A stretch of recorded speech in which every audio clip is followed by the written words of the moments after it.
बाबा door हतो छड़ी नामे कटी जावागी।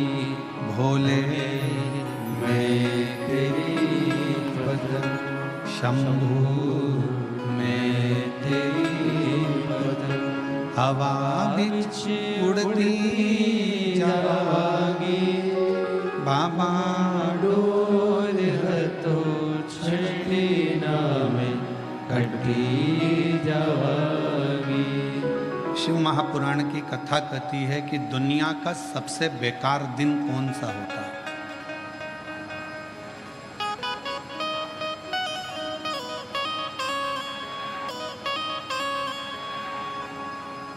वो कौन सा दिन है जिस दिन को बेकार माना जाता है?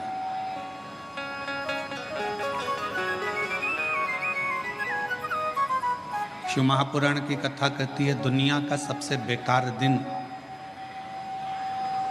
उस दिन माना जाता है जिस दिन आपके चेहरे पर मुस्कुराहट ना हो और आपके मुख पर भगवान का नाम ना हो।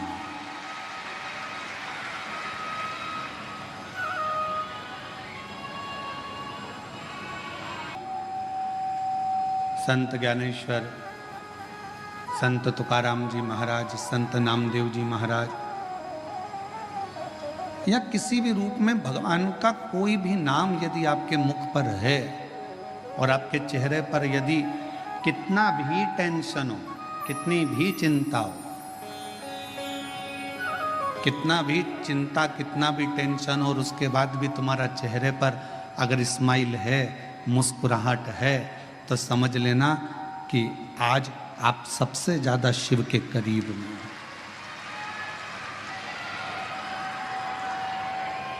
क्योंकि दिन ही बेकार वो माना गया है जिस दिन तुम्हारे चेहरे पर कोई मुस्कुराहट ना हो, कोई हंसी ना हो।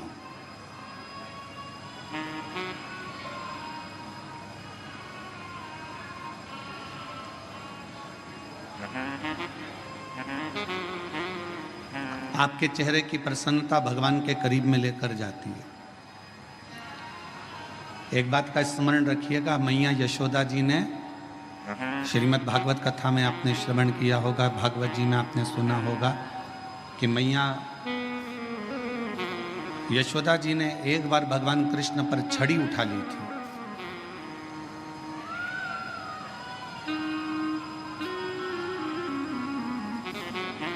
तब भगवान कृष्ण मैया यशोदा जी के पास में नहीं आए।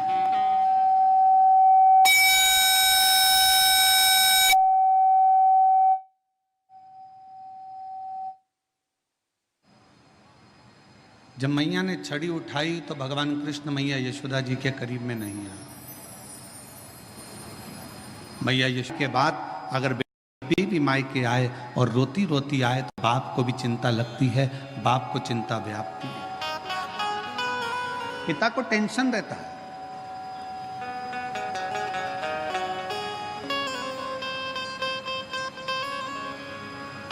अच्छा घर देखा, अच्छा परिवार देखा, अच्छी खुशियां देखी, उसके बाद भी बेटी के चेहरे पर प्रसन्नता नहीं।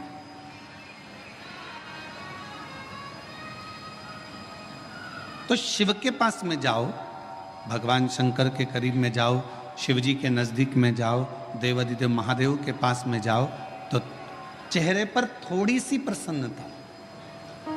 और तो और हमने शिव महापुराण की कथा के माध्यम से पहले भी आपको कहा, आप एक लोटा जल शिव जी को नहीं चढ़ा सकते। आप भगवान शंकर को अगर एक लोटा जल नहीं चढ़ा सकते, आप भगवान शंकर को बेलपत्र नहीं चढ़ा सकते, आप भगवान शंकर को अगर एक पुष्प भी समर्पित नहीं कर सकते, शंकर के मंदिर में भी नहीं जा सकते, शिव के मंदिर में भी अगर प्रवेश नहीं कर सकते, शंकर के मंदिर में भी, भगवान शिव के द्वार पर मंदिर में भी अगर नहीं जा सकते, तो पहले भी कथा में कहा, फिर कह रहे हैं बेजापुर की इस पवित्र भूमि पर कि शिव के मंदिर भी ना जा सको तो शंकर के मंदिर के सामने से जब निकलो तो थोड़ा सा मुस्कुरा कर निकल जाना, तो भी शिव करुणा कर देते हैं, शिव कृपा कर। थोड़ा सा मुस्कुरा कर निकले, थोड़ा सा मुस्कुरा कर निकलोगे तो भी भगवान शिव करुणा कर देते हैं, कृपा कर देते हैं, दया कर देते हैं।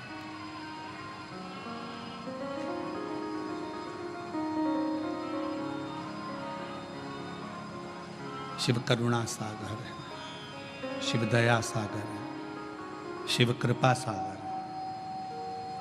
और शंभु शरणे पड़े मांगो घड़ी रे घड़ी दुख काटो दया करी निदर्शन आपो शंभु शरण पड़ी मांगो घड़ी रे घड़ी दुख काटो दया करी निदर्शन आपो। बेजापुर की इस कथा का नाम बेलपत्र शिव पुराण दिया। उसका कारण एक ये भी रहा कि आने वाला जो समय है वो श्रावण का महीना है।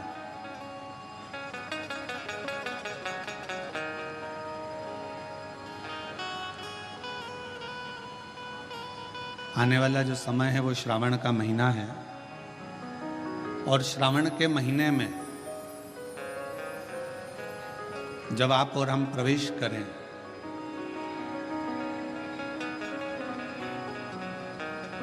तो आपको और हमको ये मालूम होना चाहिए कि बेलपत्र की महत्वता क्या है।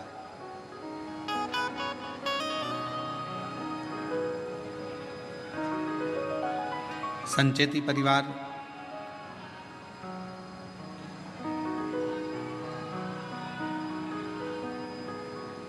आज जो ये पवित्र शिव महापुराण की कथा को प्रारंभ करा है,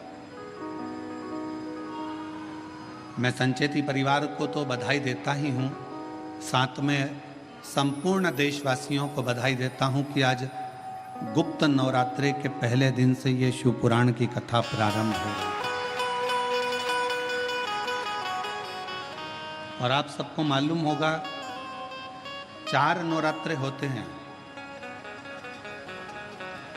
उन 4 नवरात्रे में 2 नवरात्रे गुप्त माने गए और उसमें भी जो आषाढ़ महीने का जो नवरात्रा आता है, जो आज से प्रारंभ हुआ है, कहते हैं संबोधन श्रवण कर लेता है, सुन ले, गुनगुना ले, शिव को याद कर ले, तो कहते हैं शिव और शक्ति की दोनों की कृपा उसके ऊपर बनी ही रहती है।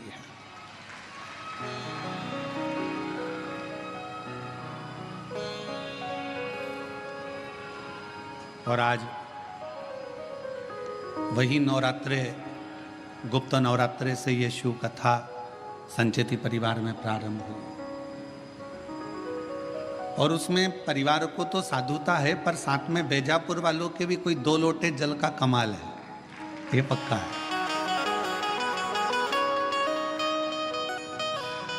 हम जब कल विशाल जी के घर पहुंचे तो वहाँ पर माता जी कह रही थी विशाल जी की कि गुरुजी 25 साल से शंकर जी की आराधना कर रही हूँ और उसका फल आज प्राप्त हुआ है। हम आपको धन्यवाद देते हैं माता जी, बहुत बहुत साधुता है। पुण्य है आपके ससुर के, सास के, और पुण्य है आपके पूर्वजों के, आपके, जो ये पवित्र शिव महापुराण की कथा आपके माध्यम से ये संपूर्ण बेजापुर वालों को श्रवण करने का सौभाग्य है।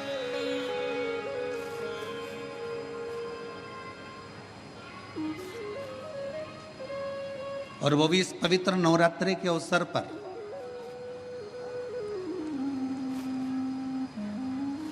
एक बेलपत्र के वृक्ष की महत्वता शिव महापुराण के प्रारंभ ही बता देता है।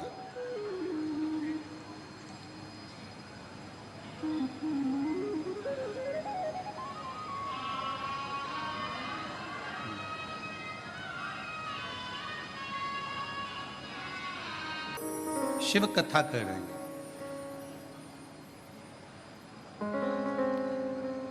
भगवान शंकर का संवाद कह रहे हैं।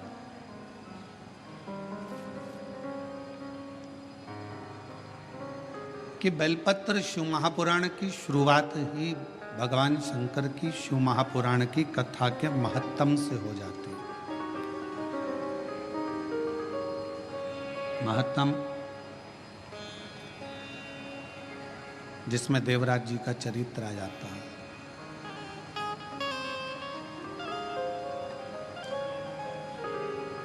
और वो देवराज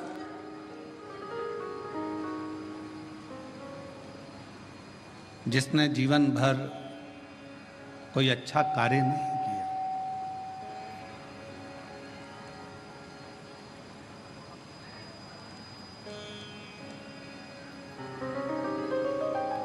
वो देवराज जिसने श्रेष्ठ कोई कर्म नहीं करा,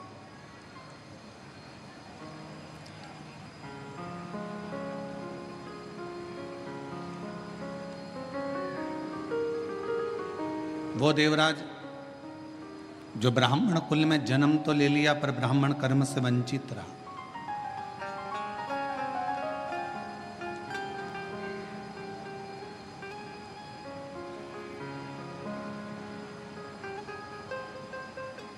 और ब्राह्मण कर्म करना जब तक वो परमात्मा की कृपा ना हो, शिव महापुराण की कथा कहती है कि मानव की देह प्राप्त कर लेना तो सरल है, पर मानव देह प्राप्त करने के बाद इसको भगवान की भक्ति में लगाना ये बहुत कठिन है।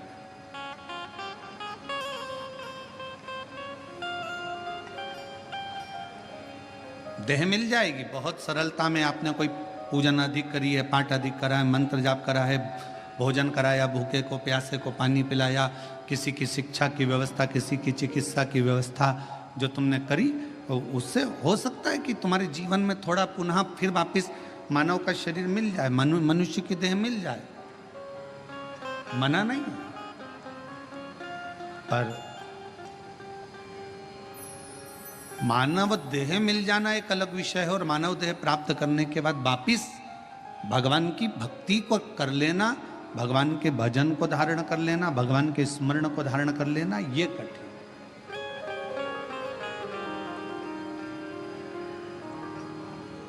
बेजापुर की मेरी जीजियों, बेजापुर के मेरे जीजाओं, मेरी बेटियों बेटाओं, मेरी माताओं, मेरे भाई, पिता तुल्य पूर्वजों के रूप में स्वयं पिता तुल्य विराजमान सभी बुजुर्ग भाई बहन से भी निवेदन करूंगा कि अगर मनुष्य देह मिली है, मानव का शरीर मिली, आप 24 घंटे भगवान का भजन ना कर सकते हो मत करो। कोई जरूरी नहीं है कि आप 24 घंटे भगवान का नाम लेंगे।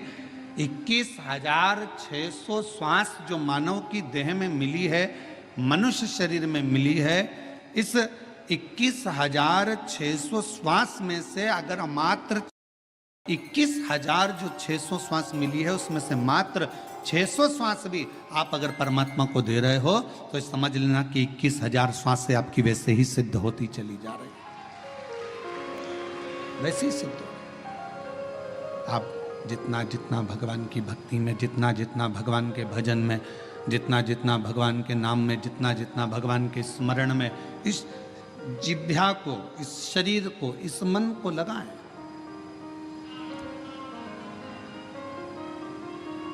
करो कोई अच्छा कर्म जीवन में। और फिर निवेदन है कि मत बुरे कर्म कर बंदे वरना पछताएगा, भगवान की आगों से तू बच नहीं पाएगा, तू बच नहीं पाएगा। अरे ओ अज्ञानी मत कर नादानी, अरे ओ अज्ञानी मत कर नादानी। तेरे कर्म का फल भी तू ही पाएगा, जैसा किया तूने तेरे आगे आएगा। मत बुरे कर्म कर बंदे वरना पछताएगा, भगवान की आंखों से तू बच नहीं पाएगा, तू बच नहीं पाएगा। अरे ओ अज्ञानी मत मत कर कर नादानी। रहो परिवार में, कुटुंब में, नातों में, रिश्तों में। कोई तुमसे कह दे कि तुम अपना घर छोड़ दो तो कह देना सीवर वाले महाराज ने मना करा, मैं अपना घर नहीं छोड़ सकती। कोई तुमसे कह दे कि तीर्थ में जाकर बैठ जाओ तो मना कर देना, हमारे बस की बात नहीं है तीर्थ में बैठना। कोई तुमसे कहे किसी नदी के तट पर जाकर बैठ जाओ, सन्यासी बन जाओ, संत बन जाओ, साधु बन जाओ, तपस्वी बन जाओ, साधक बन जाओ, उपासक बन जाओ, मना कर देना, हमारे बस का कुछ भी नहीं है। शिव महापुराण की कथा तो कहती है शंकर का एक तत्व अपने भीतर धारण करो। शिवजी अपनी अर्धांगिनी धर्मपत्नी के साथ रहते हैं, शिवजी अपने बच्चों के साथ रहते हैं। 33 कोटि देवताओं में केवल एक देवाधिदेव महादेव ऐसे हैं जो अपने पूरी विथ फैमिली पुजाते हैं। विथ फैमिली, पूरा परिवार। भगवान शंकर किसी देवता का परिवार पूरा पूछते हुए बता दो। 33 कोटि देवताओं में केवल एक शंकर भगवान हैं जिनकी धर्म पत्नी को भी पूजा जाता है, जिनके पुत्र श्री गणेश जी को भी पूजा जाता है, जिनके पुत्र श्री कार्तिकेय बाबा को भी पूजा जाता है, जिनकी बहुएं रिद्धि सिद्धि भी पूजा जाती है, जिनकी बेटी अशोक सुंदरी भी पूजा जाती है, जिनकी कन्याएं जया, विषहरा, शामली बारी, दौतली देव भी पूजा जाती है, जिनके पोते शुभ और लाभ पूजा जाते हैं, जिनके परपोते अमोद और प्रमोद पूजा जाते हैं। जरा विचार करिएगा कि 33 कोटि देवताओं में केवल एक देव है, देवाधिदेव महादेव, जो अपनी फैमिली के साथ फुल एंजॉय में, आनंद में जिंदगी जीने का तरीका सिखाते हैं। केवल शिव। और आज का व्यक्ति बाहर एंजॉय करने का तरीका ढूंढता है। मैं दोस्तों के साथ जाऊंगा, वहां घूमने जाऊंगा, वहां ऐसा करने जाऊंगा, वहां मुझे खुशी मिलेगी। पत्नी को छोड़ दो घर में, पत्नी रह गई घर में, चलेगा दोस्तों के साथ एंजॉय करने के लिए, और मालूम पड़े कि वहां करा क्या, थोड़ा सा नशे का पान करा, कमरे में पड़े रहे और शुद्धि चली गई। दोस्तों ने विचार करा, पैसा लाया था खत्म हो गया, होटल वालों ने कहा चलो समाप्त हुआ पैसा, तुम भी बाहर निकलो, चलो यहाँ से, और निकाल दिया। अगर एंजॉय करना है, मेरे शिव जी कहते हैं अपनी अर्धांगिनी पार्वती के साथ शंकर भगवान विराजमान है, अपने बच्चों के साथ शिव जी विराजमान है, अपने परिवार के साथ शंकर भगवान विराजमान है। शिव जी कहना चाहते हैं कि अपनों के साथ में रहकर जो खुशी का आनंद है वो आनंद दुनिया में कहीं नहीं मिल सकता है। अपनों की श्रेष्ठता में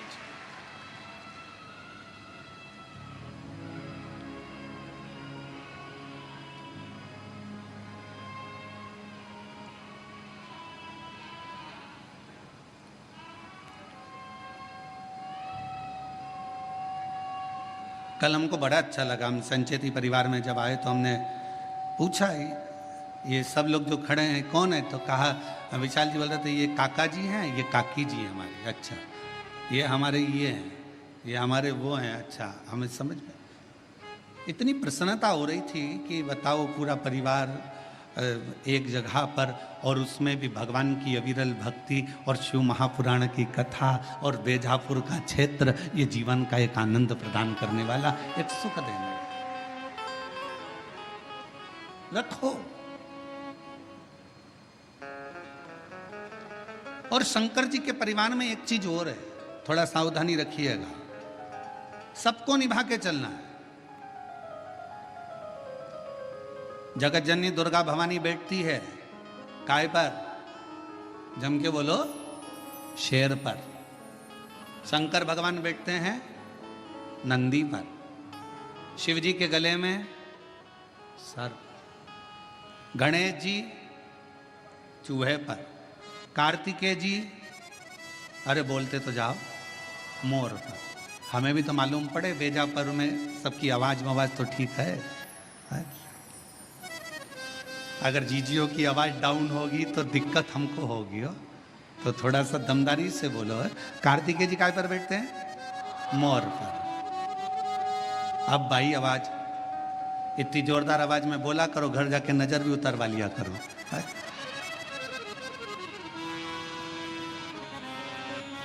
सब बैठे, शिवजी नंदी पर है, मां जगत जननी दुर्गा भवानी शेर पर है। शेर नंदी को नहीं छोड़े अगर समय मिल जाए तो, सर्प चूहे को नहीं छोड़े, मोर सर्प को नहीं छोड़े, सब दुश्मन। पर घर में एक बुजुर्ग, घर में एक बड़ा ऐसा होता है उस बुजुर्ग के, उस बड़े के होने का सबसे बड़ा फल ये होता है कि शेर नंदी को नहीं, सर्प चूहे को नहीं, मोर सर्प को नहीं खा सकता, क्योंकि वहां बुजुर्ग का कंट्रोल, घर के बड़े का एक संयम इतना प्रबल होता है कि एक दूसरे को कोई नुकसान नहीं पहुंचा सकता, कोई नुकसान नहीं। हम नुकसान कब भोगते हैं? शिव महापुराण की कथा में बीड़ में एक बात कही थी, जब अपने घर के लोगों की बात, अपने माता पिता की बात, अपने घर के बुजुर्गों की बात जब आपको बुरी लगने लगे और बाहर के लोगों की बात आपको अच्छी लगने लगे, तो समझ लेना कि तुम्हारे विनाश का समय आ गया, ये निश्चित है। घर के लोगों की बात, माँ ने कुछ कहा तुम्हें बुरा लग गया, पिताजी ने कुछ कहा तुम्हें बुरा लग गया, काका जी कुछ बोले तुम्हें बुरा लग गया, ताऊ कुछ बोले तुम्हें बुरा लग गया। घर के लोगों की बात जब तुम्हें बुरी लगने लगे और बाहर के दोस्त बोल रहे हैं, सहेली बोल रही है, बेस्ट फ्रेंड बोल रही है, तो तुम्हें अच्छा लग रहा है, समझ लेना कि तुम्हारा विनाश का समय निश्चित आ गया है। शिव पुराण कहती है कि जब जब मेरे भोलेनाथ, जब जब मेरे शंकर, जब जब मेरे करुणा सागर, जब जब मेरे शिव, जब जब मेरे भगवान भोलेनाथ अपने बच्चों को भटकता हुआ देखते थे, तब तब मेरे शिव कुछ ना कुछ कहने के लिए आतुर हो जाते थे। शिव की आतुरता रहती, शंकर की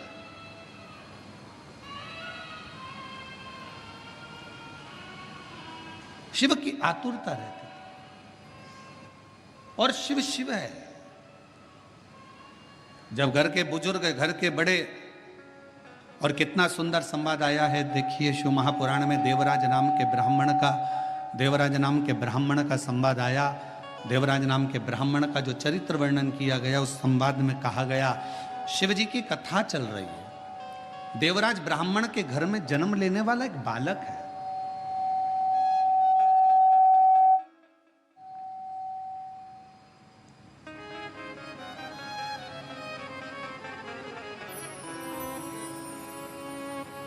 सभा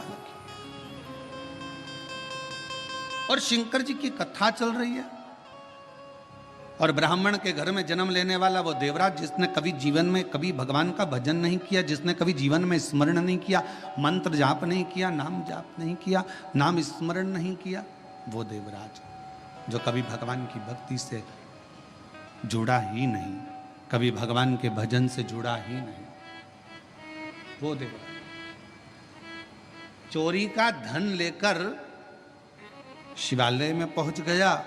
ब्राह्मण जी कथा सुना रहे थे शिव पुराण की, कोई नहीं था, कोई नहीं, मंदिर सुना।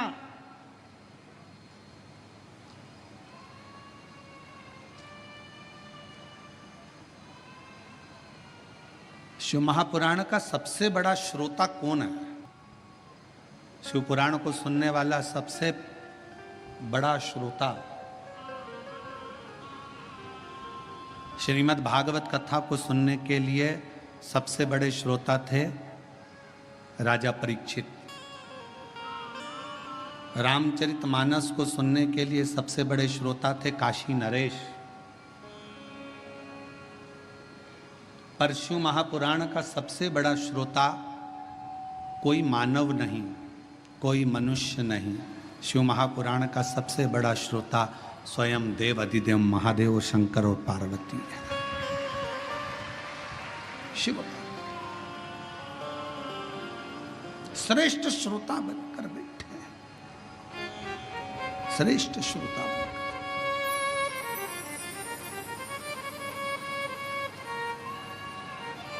और चित्त भगवान शिव का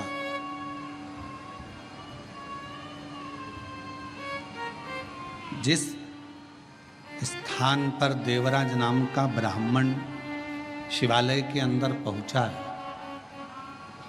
उस शिवालय में भी कोई श्रोता कथा सुनने वाला नहीं है।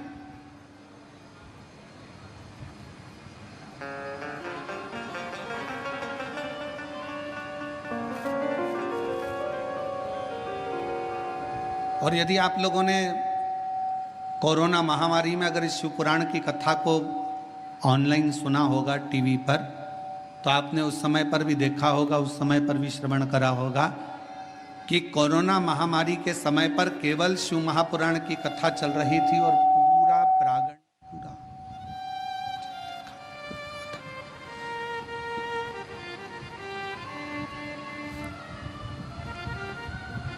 शिव महापुराण की कथा चल रही थी और पूरा क्षेत्र, पूरा हॉल खाली रहता था।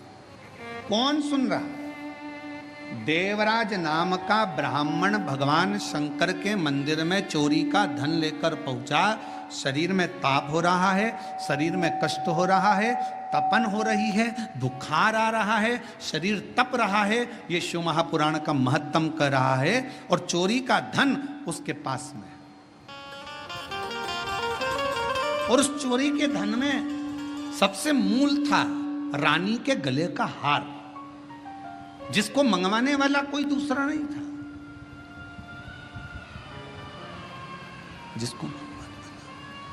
जिसको मंगवाने वाला कोई दूसरा नहीं था, जिसको मंगवाने वाली केवल देवराज ब्राह्मण जिस एक पर स्त्री के संग में लग गया था, उस पर स्त्री ने उस देवराज से कह दिया था कि मुझे रानी के गले में जो हार पड़ा हुआ है वो हार मुझे ला कर दे।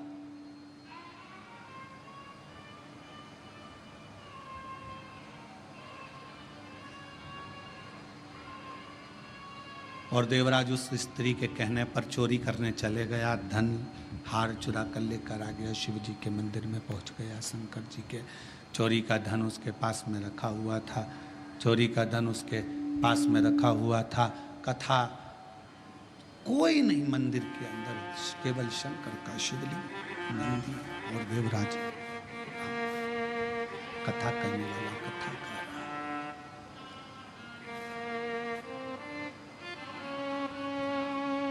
कथा करने वाला कथा कर रहा है। केवल एक ब्राह्मण बैठा है, कथा बाच रहा है, मंदिर में कोई भी नहीं। यहां तक शिव महापुराण की कथा कर रही है, जिस मंदिर में शिव पुराण की कथा देवराज चोरी का धन लेकर, जिस शंभु चोरी का धन लेकर देवराज जिस मंदिर में पहुंचा था, वहां पर जहां पर एक ब्राह्मण कथा कर रहा था, वहां पुजारी तक नहीं था। वहां पर कोई पुजारी नहीं, कोई पुजारी है ही। केवल शंकर भगवान का शिवलिंग है, नंदी है और देवराज चोरी का धन लेकर बैठा हुआ है।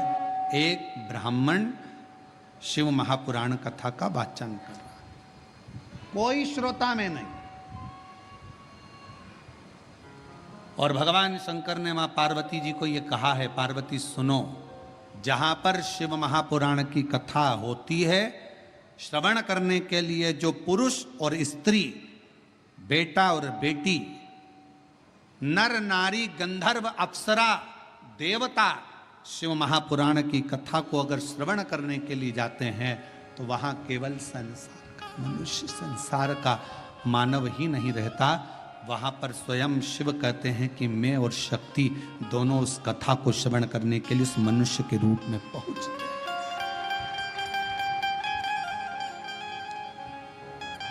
उस कथा को श्रवण करने के लिए मनुष्य के रूप में पहुंच जाते हैं, मनुष्य के रूप, मानव के।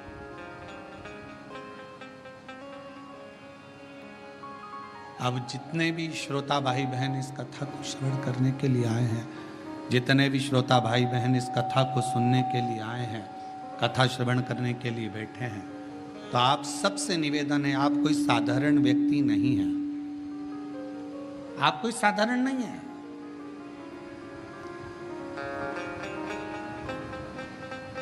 आप मेरे शिव का एक अंश स्वरूप हो, शिव का एक प्रतिबिंब स्वरूप हो।